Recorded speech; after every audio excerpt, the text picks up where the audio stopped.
5, 4. Hi, welcome back. My name is Sebastian Olofsson. I work for the County Administrative Board of Uppsala. I'm the large carnivore manager, or the responsible for the large carnivore management and monitoring in Uppsala County.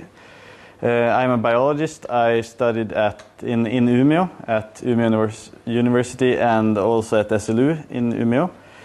And then I worked for 2 years at the County Administrative Board of Södermanland before I came to Uppsala in 2017. And I've been working with all kinds of wildlife questions since then, but I've also been responsible for monitoring and the management of large carnivores in this county.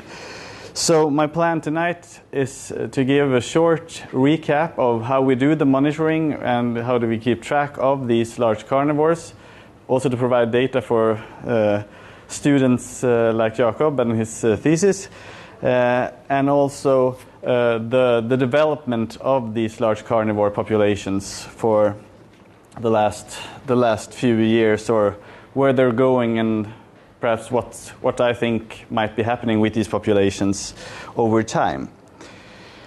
So why does the county board do this? Because we do it with all your tax money.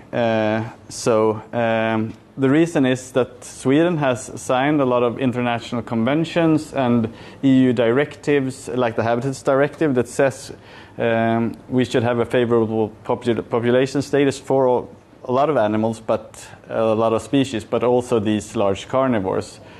And also we have the Swedish Environmental Protection Agency that also have regulations that says, okay, so how do we keep track and make sure that we have favorable population status, and how do we know if we have that? So they take out, they write regulations for us to follow, to be able to show that we actually monitor these in a structural and scientific way. And to do that, we also have a place at SLU. I'm not sure if you've heard of it, but it's called the Wildlife Damage Center. And they are the ones that, together with the scientists, write the monitoring criteria, and also something is called conversion factors, because since a lot of years we usually monitor reproductions of these animals, and then we change this into a number of animals. I think in a longer run, if we take it 10 years from now, we will probably go away from these conversion factors and just start counting animals with DNA and stuff, because that is moving pretty fast. Both the lowering of the costs of running DNA samples and also the way we can use it in a good way. So I'm going to run through this, what it is actually that we do. I'm going to start with the wolves. The monitoring there is from October 1st until March 31st. So we do it half the year in the winter, mostly because it's snow tracking time, so we can track the wolves during the winter, which was mostly how we did it back in the day when we didn't have the DNA stuff. What we actually track and try to find in all of Sweden, but in Uppsala County as well, are territorial couples. How many reproductions, i.e. where these wolves have had pups this last spring. And also family groups, which is what it's called if it's more than a territorial couple, but the wolves that are there were not born the last summer or the last spring.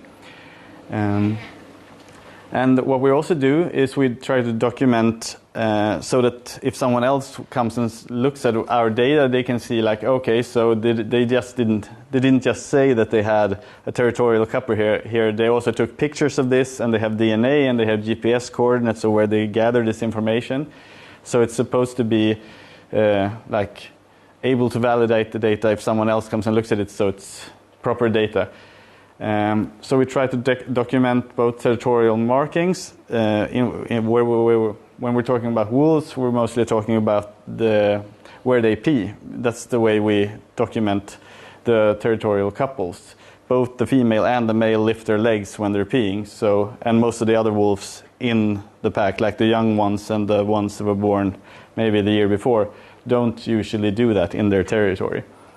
And also, like I said, we gather DNA, both the urine and the scats that we find when we are out tracking during the winter.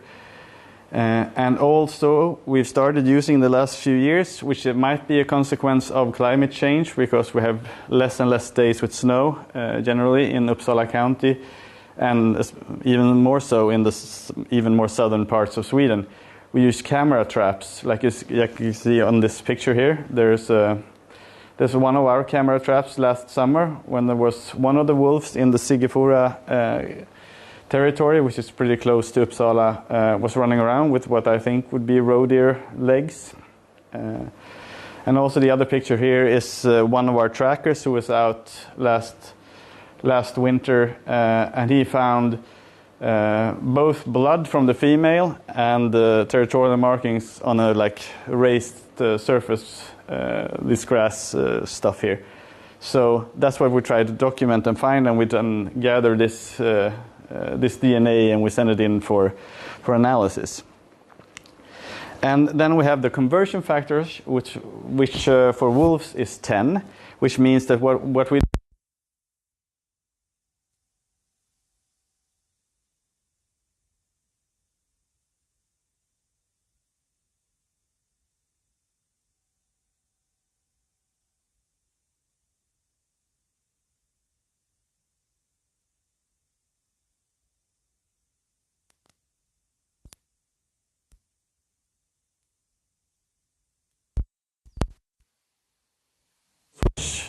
then means that there are in half of the packs there are more than 6 wolves, and in half of the packs there are fewer than 6 wolves.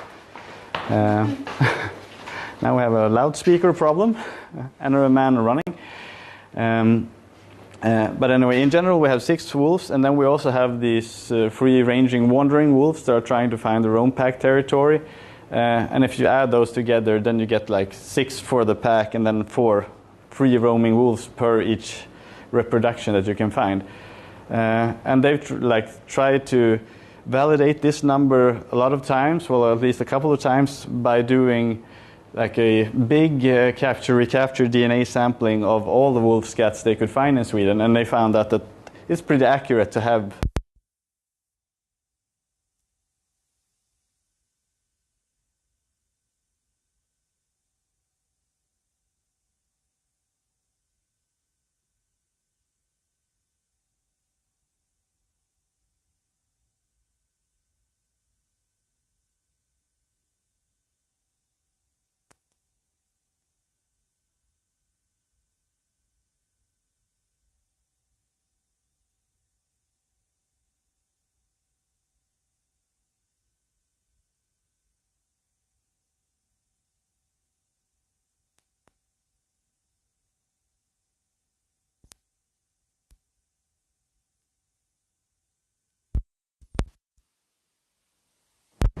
Okay, good.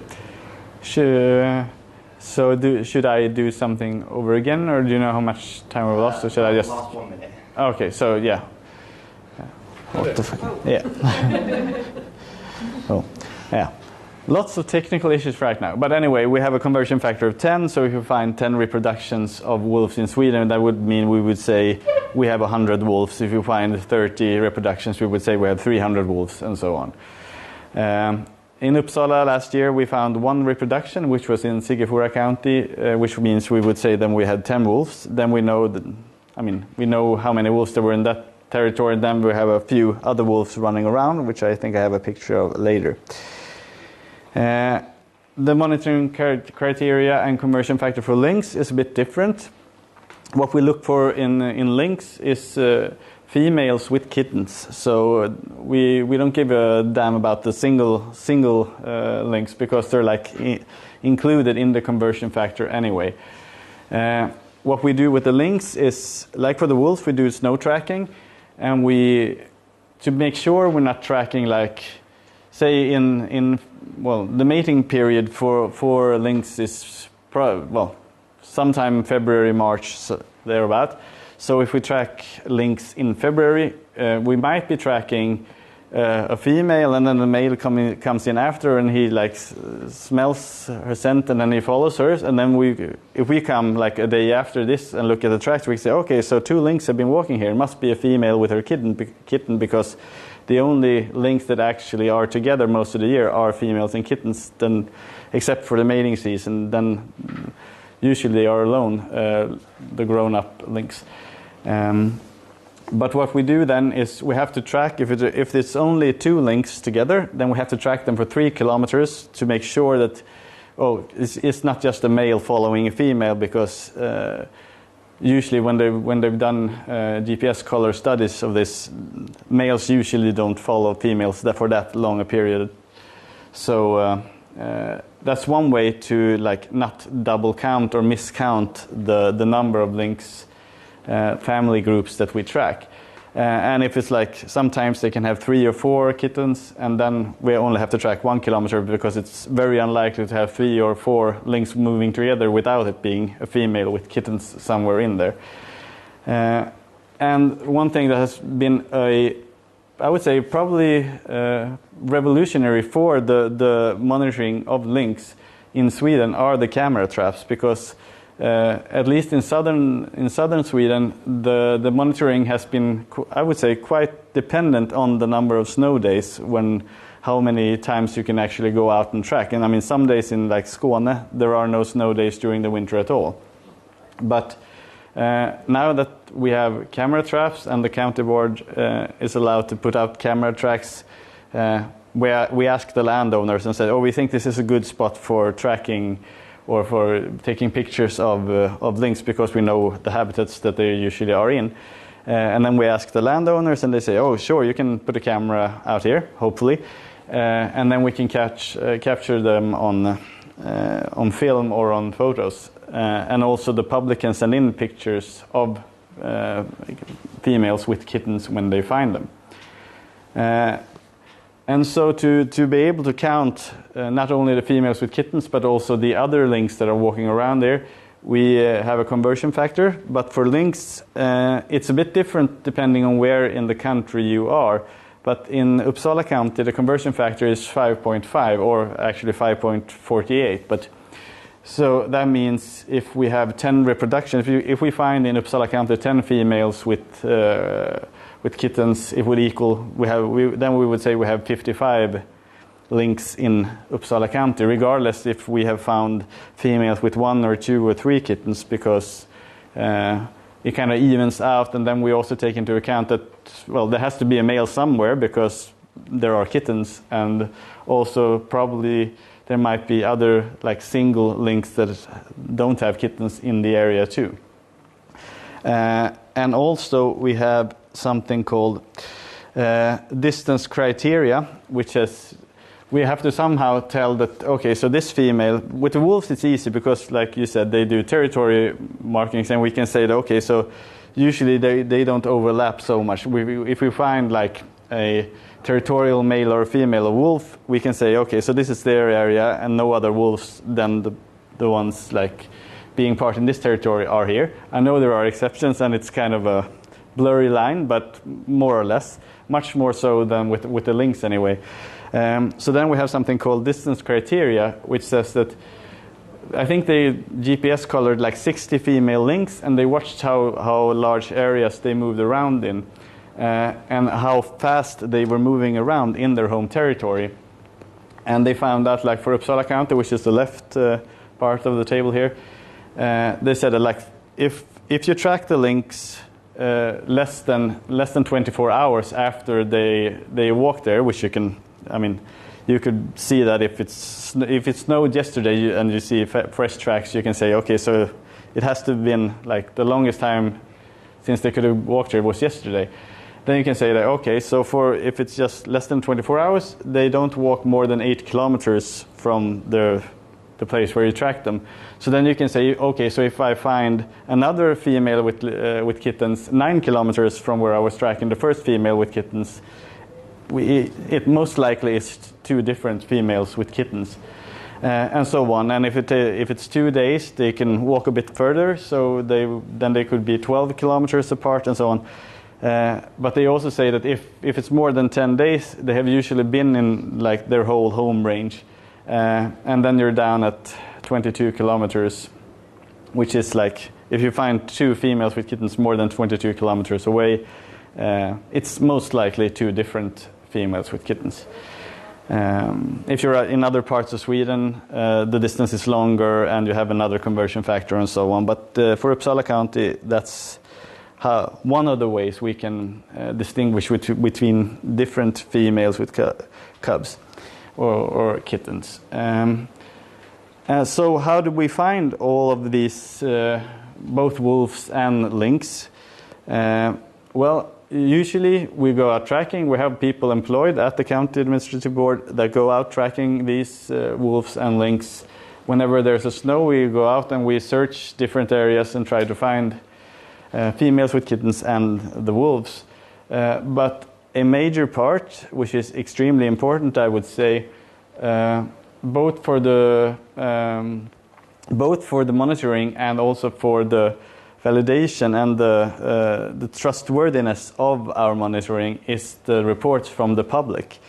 We have a homepage and an app you can download to your phone that's called Scandobs, where you both can watch observations that have been done by the public, and you can also report observations of tracks or scats or like when you've seen or you have a picture on your camera from of any of these large carnivores.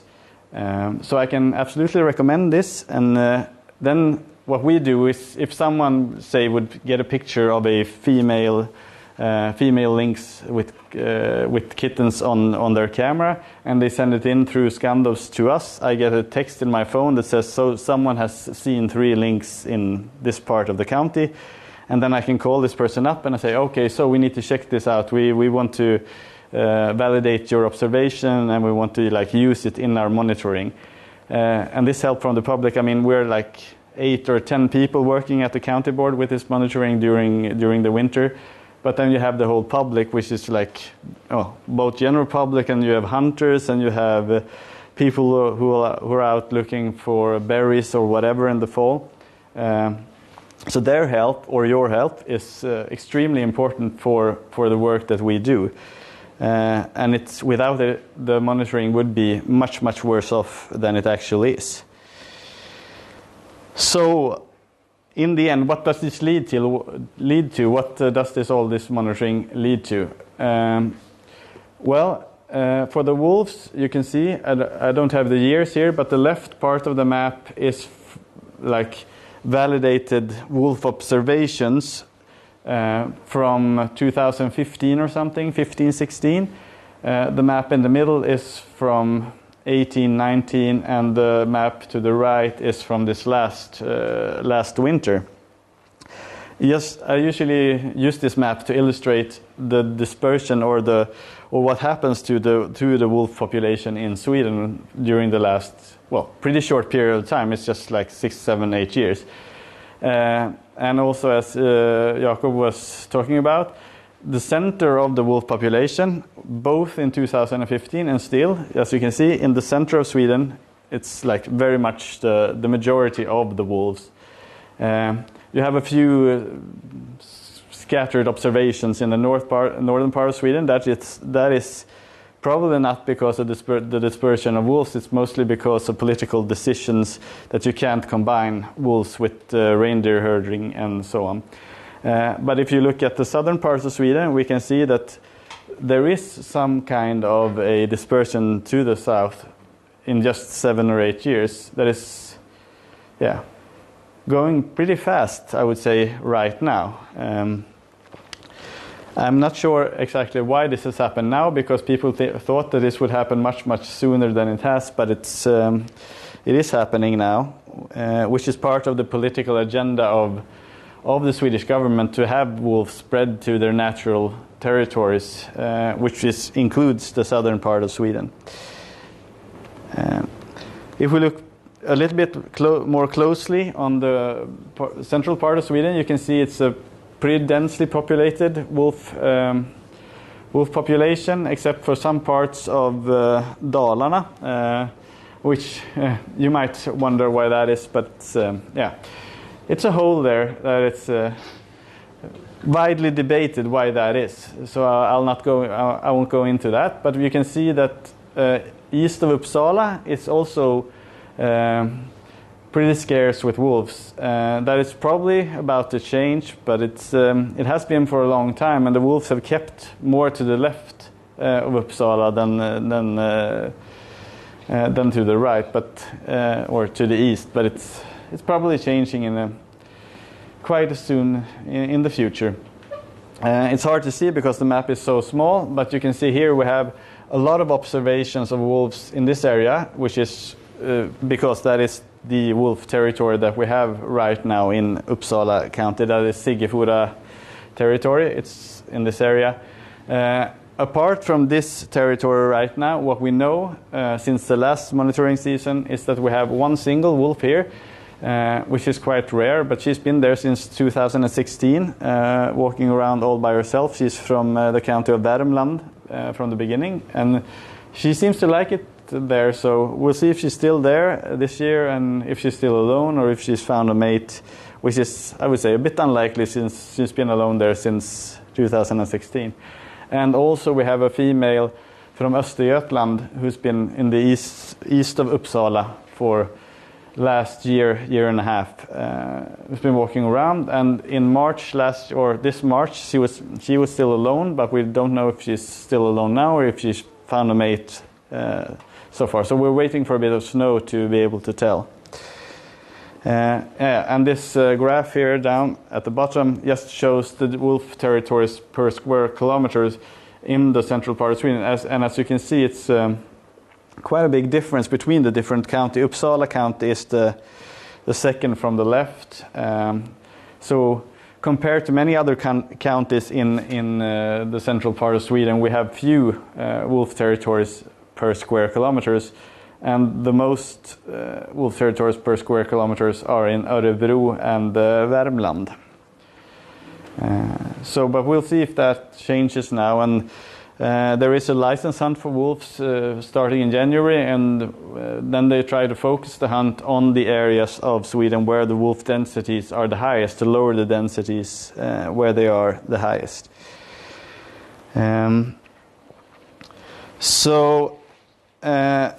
This is just a short or a little map of the Sigefjorda County, and where we find, you can say that this blue border here is where we have found the territorial male and female of this pack. So that is like what's going into the monitoring results. But this gray shaded area is where we think that the territory actually is, where we found scats and observations of wolves and pups and so on. So if you look at the monitoring maps or the monitoring report of wolves that come out every year, you would only see this one, because this is what's defined by the monitoring criteria that I talked about earlier. But this is more likely the full home range of the Sigefjorda pack, and it's also the size, normal size of a pack. It's about 100,000 square kilometers, which is the normal pack size, even if you compare it to what the research has said earlier. But I think, the more like you talked about earlier, the pack size or the home range area or home, the territories the sizes might change a bit depending on where in the country you are with the latitude. So far this season, this is one of the films that we've gotten on one of our trap cameras. This is in the central part of Sigefjorda, the Sigefjorda territory. So what we can say here is that there are at least 8 pups that were born this April or May. If we have all the pups that were born on this film, I don't know. If some of them have died since this film was shot in July, I don't know. But it's what we know so far. So as soon as we get snow, we will try to go out and track and see if how many wolves there are in this territory now.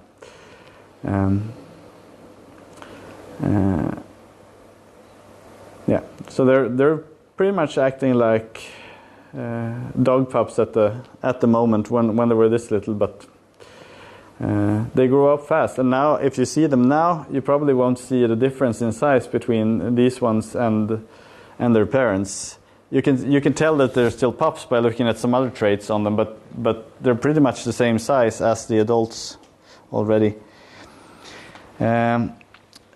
And so the lynx populations in Uppsala County, the left one here is from the season of 2015-2016, and this is, well, the flowery stuff, the light green flowery stuff, that's like the center point of where we found females with kittens, and then the small darker green things there are each single observation that we did in this area of that female with her kittens. And as you can see, it's quite evenly spread over the county. And the right picture here is from the last monitoring season. And as you can see, we have lynx with kittens pretty close to Uppsala, just a couple of 20 kilometers or so west of Uppsala. We had one family group and then we have a lot of observations in Heby and also north of Uppsala. So I would say the lynx population is doing pretty good, and we know that their main prey is roe deer, and that population seems to be going up. So there is no lack of prey for the lynx.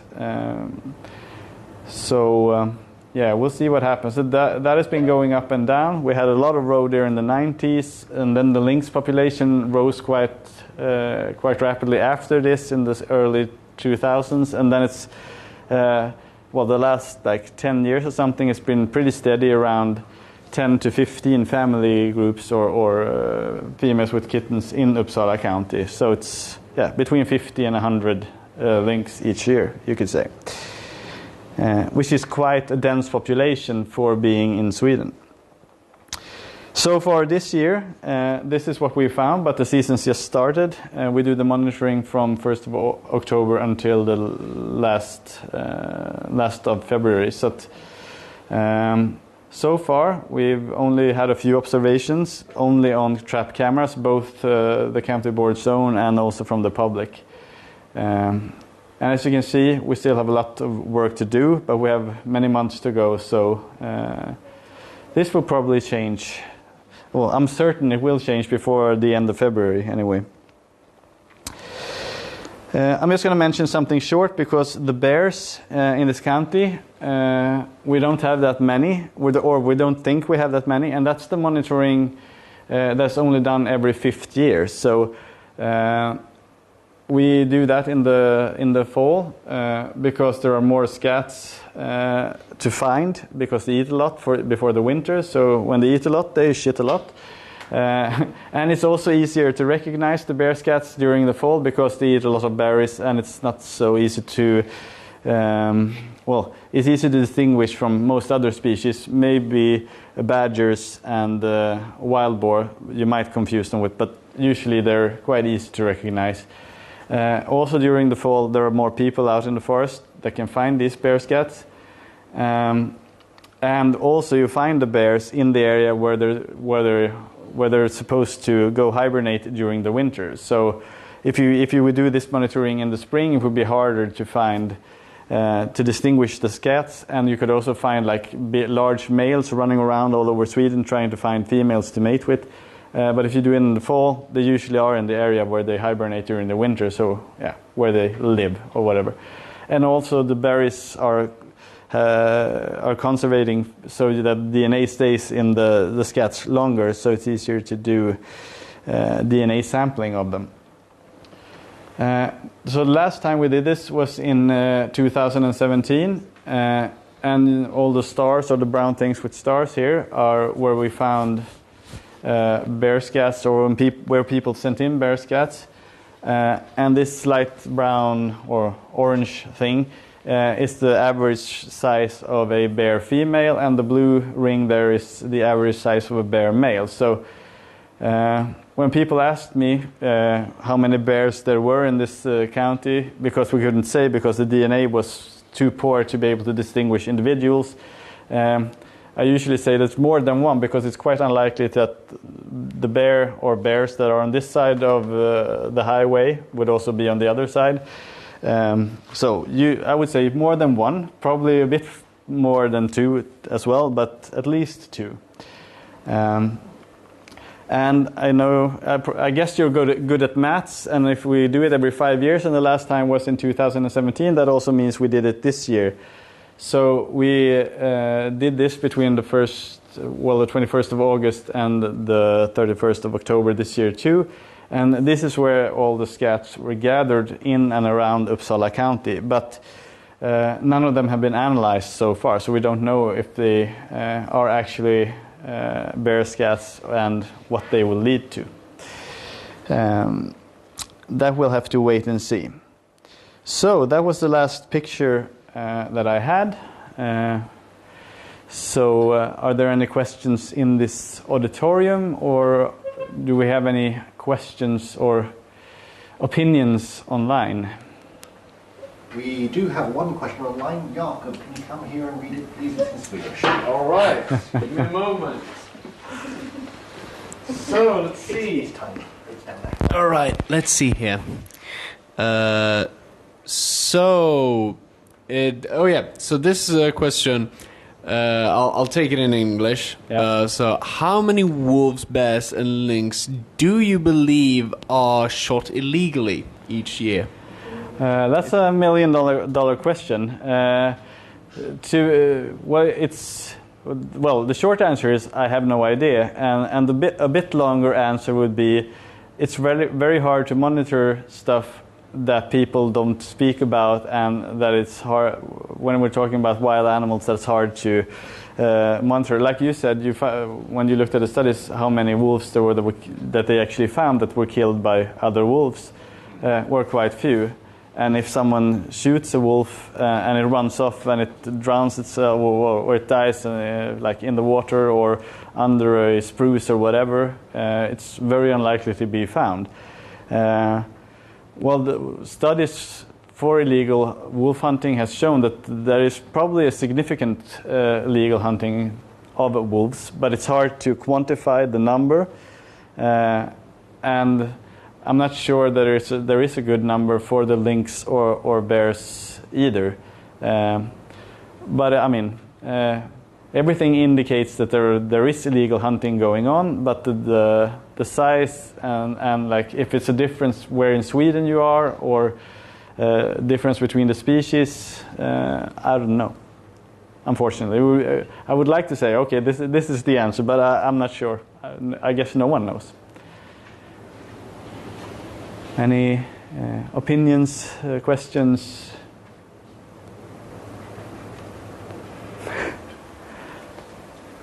It was perfect presentation then. Yeah, answered everything. Yeah. No questions at all. Yes, you clearly answered everything. Yeah. No, I have a question. Okay, Yeah. we're coming. I always have a question. Yes, I have a question about fencing. Mm-hmm. Since I read some news about that in the Sigifora territory, there hasn't been any attacks on sheep this year. Is it so? Yes. Yes. That's correct. So we have more wolves than last year. Probably. And no attacks on sheep. And how was the situation last year? We had many attacks on sheep. I think there were 7 attacks in a few weeks. Like 90 sheep were killed in quite a short period of time. So it was quite a chaotic and troublesome period last fall. But this fall we haven't had any attacks at all on sheep in the Sigifora territory. And the reason for that, is it would you say it's because of the fencing, or is it because they eaten all the sheep already? Sorry. No, I would say there are. Well, I don't know, but I think there are more explanations than either of those two. I think the fencing, the county board can give subsidies to people who want to put up safer fences to protect their sheep from wolves. So part of that might be a part of it, that more people have put up fences. I also think that a lot of people in this territory after last fall, when we had a very bad situation, they either, or maybe both, took their sheep home and keep them closer to their farm, and don't like have them on all their pastures all around the area, but they keep them closer to the farm because it's easier to check on them, and it's less likely that wolves will be running around near them.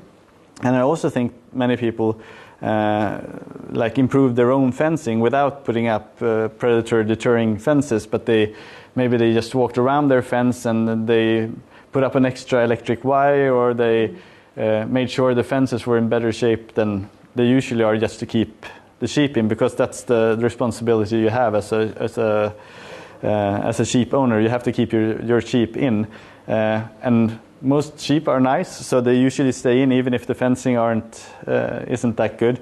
But I think after last fall, many people might have been walking around and improve their own fencing without actually making them like predator deterrent. But a good fence is better than a bad fence, and a predator deterring fence is even better than that. But yeah, there's a scale of everything. So.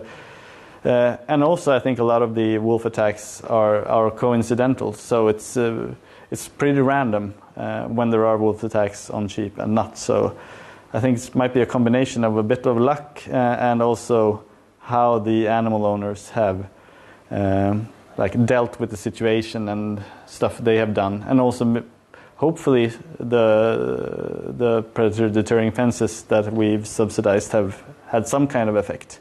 Yeah. But there isn't anything like a study on that or so. I mean, a study on fences, I know that there are, but I mean, there hasn't been any study of the attitudes among the sheep farmers, or among, asking them if they had done anything to prevent attacks or not. I mean, that would be interesting to know. Yeah. If it's sheer luck, or if it's really, like you say, because you say, I think it might be like this, but it's not like somebody has monitored their responses to attacks. That would be an interesting question to ask, because we've called most of the sheep owners in this area to hear what they think of the situation as it is, and what they think the county board might be helpful with, and so on. And I think I didn't do the calling, but I think we might get some of that information out, because some people might have said, "Oh, I've done this and I've done this," but we've not done it in an organized way, which is a good idea, and I'll take that home. Good idea for a student, maybe. Or so. Yeah.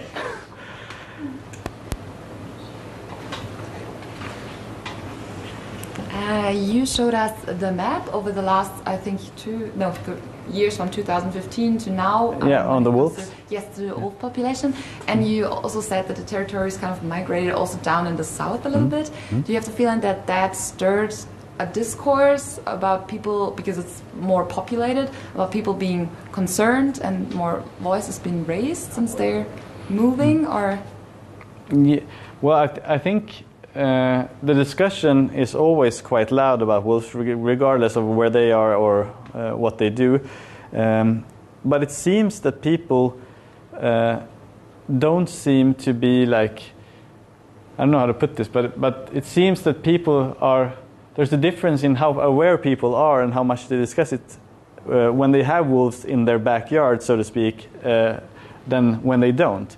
So I would say my guessing is that the discussion is always there, but there is a difference in the discussion and the loudness of the discussion.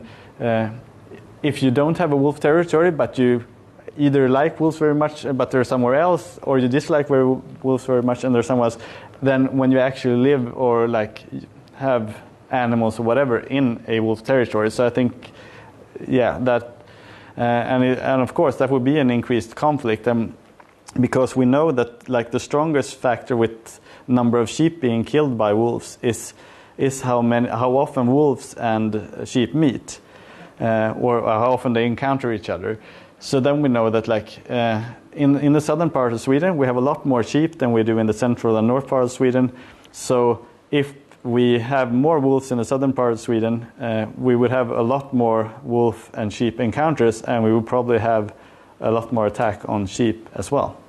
So then we have like two different goals that the government has that are kind of in conflict with each other, because the government also want like favorable populations status of the wolves, which means that they should spread to their natural habitat, which is also the southern part of Sweden. And we also want to keep the damages as low as possible. So if they move to the southern part of Sweden, we assume that the damages will go up. And like, what is the perfect middle ground there, and how can you prevent the damages from happening if you can, and so on. So it's I don't have a good answer to that one.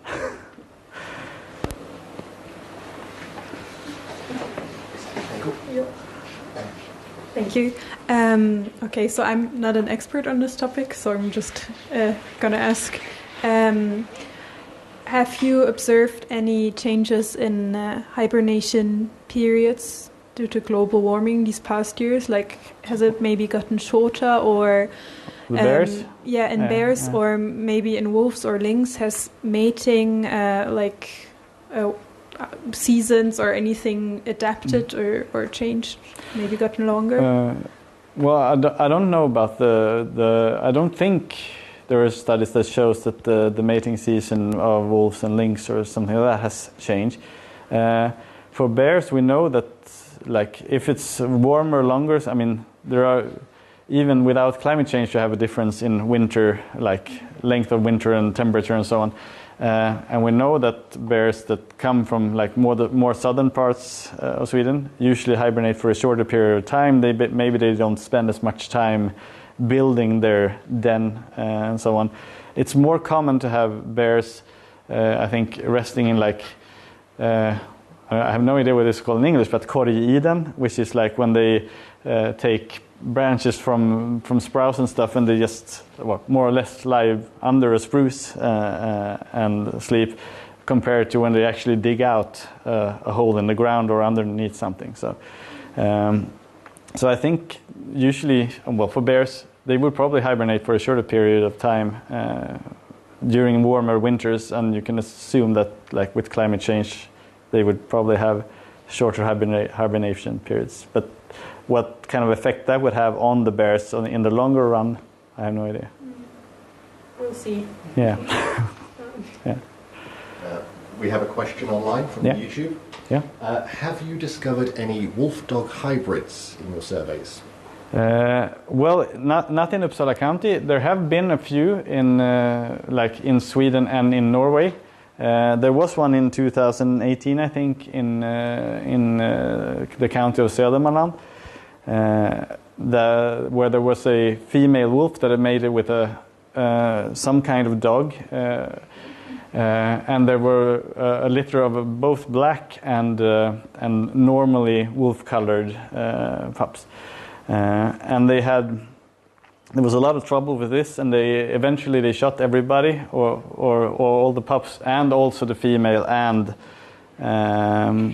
another wolf that actually, well, like the female wolf here, she mated with a dog sometime, and then after she mated with a dog, another wolf, a male, came in. So when the pups were born, I guess she mated with like the dog and perhaps with the wolf around the same time. But yeah, so he was kind of the substitute father of these pups. And he might be questioning why half of the pups were black and half of them were normally colored when both the parents, as he thought, were normally colored. But yeah, anyway, so they had a large hunt, because you don't want the hybrids to spread into the population. And so they like had a huge hunt with specially trained hunters and all like equipment available for these hunters, and then they shot all the pups, and they shot the female, so they can see in her uterus how many pups that could have been born, and they shot all the pups, and they also shot the male that had come in later, who was a substitute father.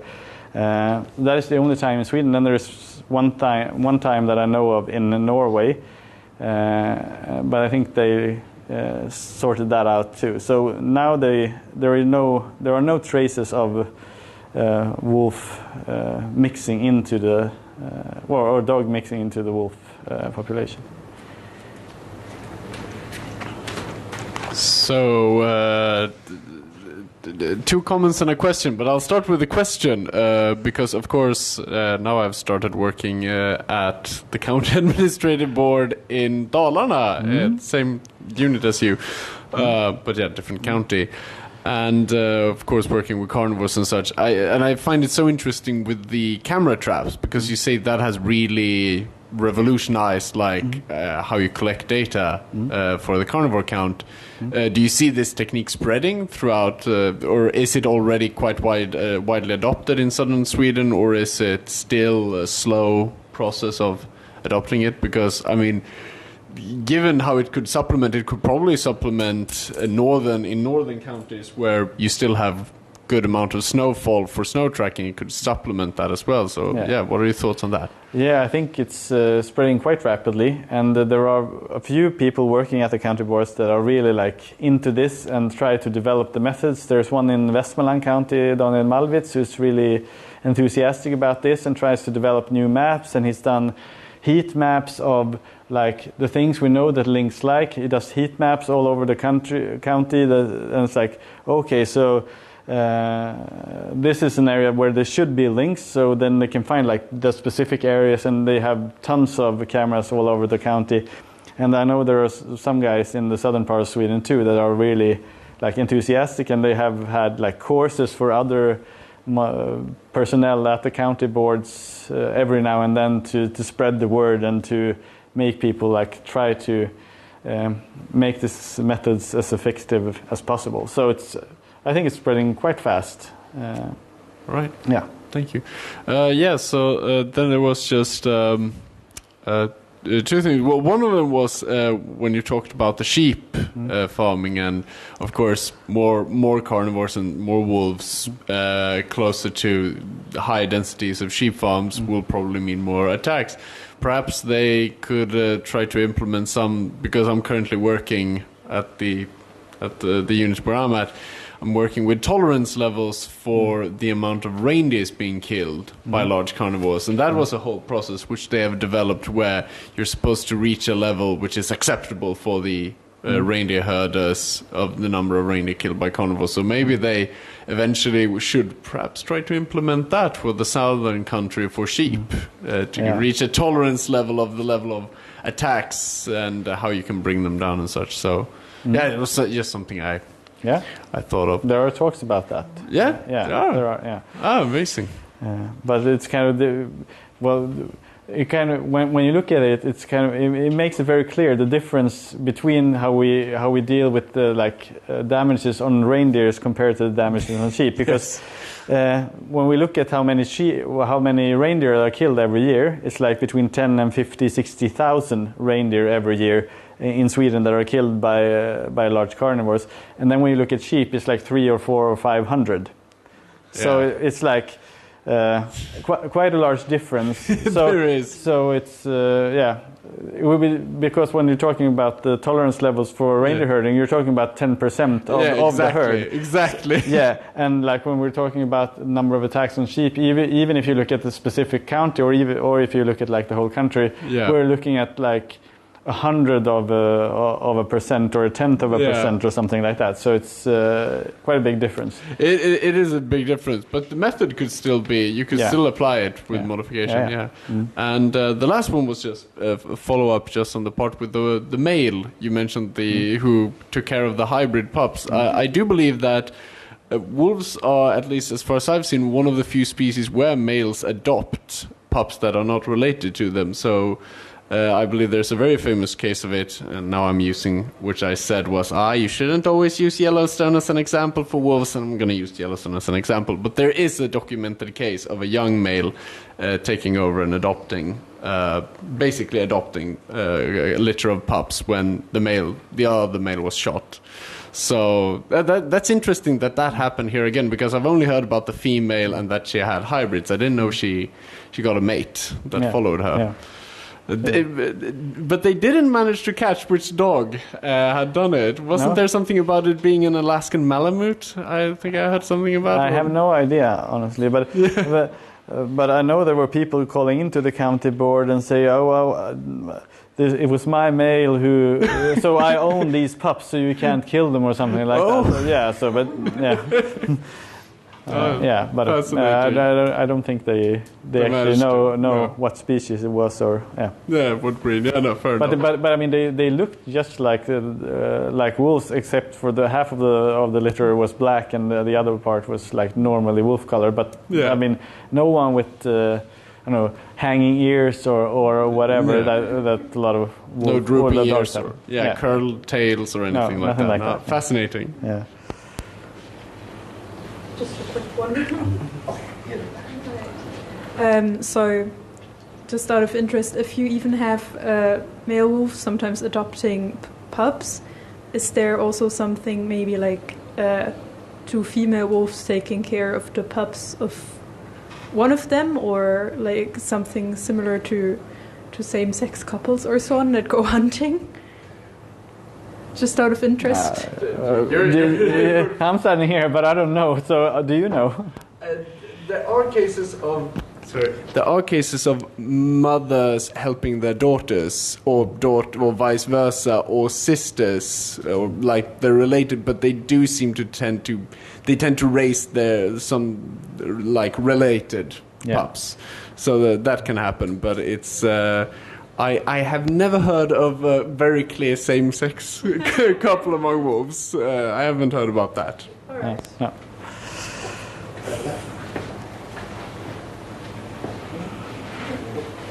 Yeah, I'm not an expert or biologist, so maybe the answer to my question is now super obvious. But I was just wondering, when you were talking about the hybrids, why they are shot because they can't mix with the population? Is there any kind of danger if these hybrids were roaming around? Well, there is like when you mix dog breeds too, you don't really know what kind of effect you will have, what kind of traits they will inherit from their respective parents. So if we're having wolves here, we want them to be like scared of people. We want them to stay in the forests and.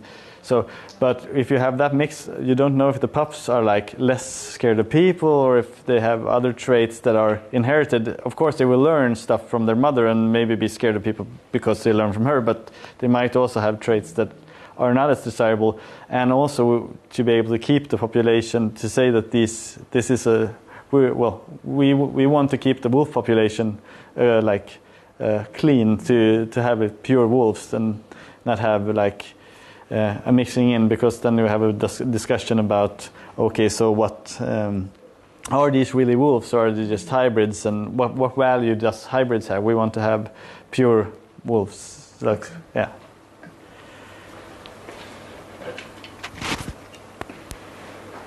Any more questions? Okay. Then, yeah. Thank you very much. And if you have any more questions to come up with later or so on, you just there are the ways to get in touch with me. So just let me know, or I'll be around here after this talk too if you want to talk. Yep. Thank you very much.